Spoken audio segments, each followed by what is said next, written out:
X square minus six x plus four के शून्यकों का योग एवं गुणनफल बताइए। 2010 में 1 मार्क्स का क्वेश्चन आया हुआ है। 1 मार्क्स का क्वेश्चन है, इस बात का ध्यान रखना है।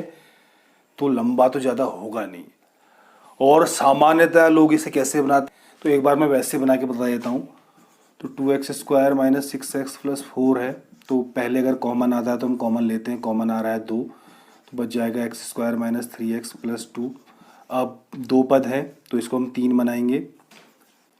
तो 2 और 1 को गुणा किया तो आता है 2, और 2 के गुणनखंड वही हो गए, 2 गुणा 1 ही बनने हैं। तो गुणनखंड आए, उनका हमने लेना है योग, जो कि बराबर हो इसके। तो हमने 2 को ऐसे लिखा, मझला कोष्ठक लगा दिया। x² माइनस 3 को हम चेंज करेंगे, x हमारा ऐसे रहा, 2 ऐसे रहा। तो अभी हमने जब गुणा किया था तो 2 और 1 को तो 2 ही आया था। 2 के गुणनखंड 1 गुणा 2 ही आते हैं, इसके अलावा तो कोई मिल नहीं पाएगा। तो सीधी सी बात है, इन दोनों का योग ही 3 आता होगा, तो इन दोनों का योग 3 आता है। अब हम x² x से मल्टीप्लाई कर देंगे। अभी माइनस का जो साइन है इससे मल्टीप्लाई नहीं कर रहे हैं, केवल x से कर रहे हैं। अब माइनस से मल्टीप्लाई कर देंगे, साइन इसके चेंज होंगे। अब इन दोनों में कॉमन लेंगे, x कॉमन आएगा। इन दोनों में कुछ कॉमन नहीं आ रहा है, तो एक काम करेंगे, ऐसा ऐसा ही बनाने के लिए हम माइनस कॉमन ले लेंगे। तो ये हो जाएगा, चिन्ह बदलेगा, ये x हो गया, ये 2 का चिन्ह बदल के माइनस का हो जाएगा। ये ऐसा कर दिया हमने, और यहाँ पे कुछ नहीं है तो 1 भी हम कह सकते हैं। तो 2 ऐसे रहा, इन दो इसमें और इसमें x माइनस 2 कॉमन आ रहा है। पहले से x बच जाएगा, दूसरे से केवल माइनस बचा। माइनस के आगे कोई अंक नहीं है तो अंक लिखना पड़ेगा, तो हम उसे 1 कह लेंगे। अब हम इसे 0 के बराबर रखेंगे। तो 2 तो 0 है नहीं, क्योंकि 2 तो 2 है।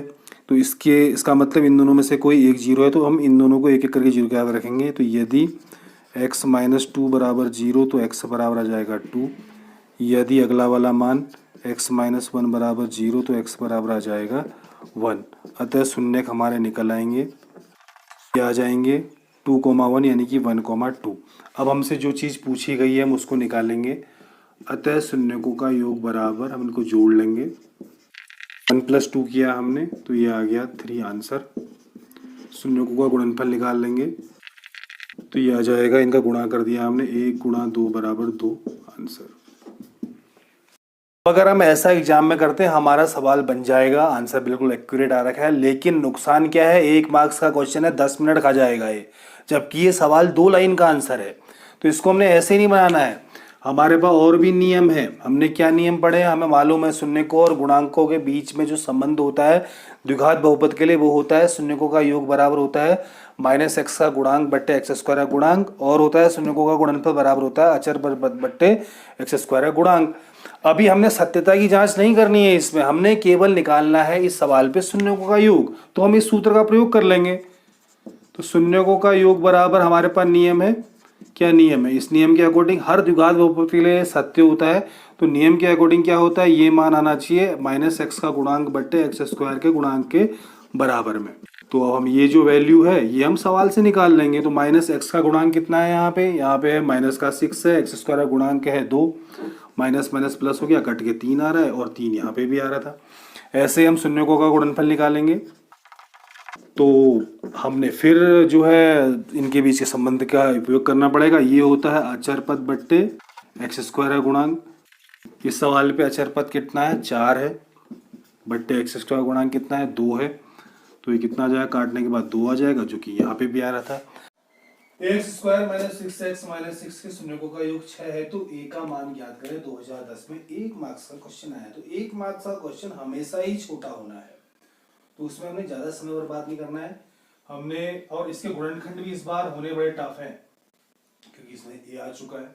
तो इसलिए हमने फिर इसी नियम का उपयोग करना पड़ेगा। द्विघात बहुपद के लिए जो शून्यकों और गुणांकों के मध्य संबंध होता है उन्हीं को हमने लेना पड़ेगा। यहाँ पे शून्यकों का योग हमें दे रखा है 6, तो जो हम लिखेंगे चूंकि शून्यकों का योग बराबर 6। अब शून्यकों का योग के बदले हम रख देंगे माइनस एक्स का गुणांक बट्टे एक्स स्क्वायर गुणांक बराबर 6 हो जाएगा। तो माइनस ऐसे रहा, एक्स का गुणांक यहाँ पे है माइनस का 6, और एक्स स्क्वायर गुणांक है a, बराबर हो जाएगा 6। ये हो जाएगा 6 अपॉन a इक्वल टू 6। 6 से 6 कैंसिल भी कर सकते हैं, या ऐसा हो गया है 6 बराबर 6a, 6 यहाँ अपॉन में चला जाएगा तो a बराबर आ जाएगा 6/6 यानी कि a बराबर आ जाएगा 1। यही हमारा आंसर होना है।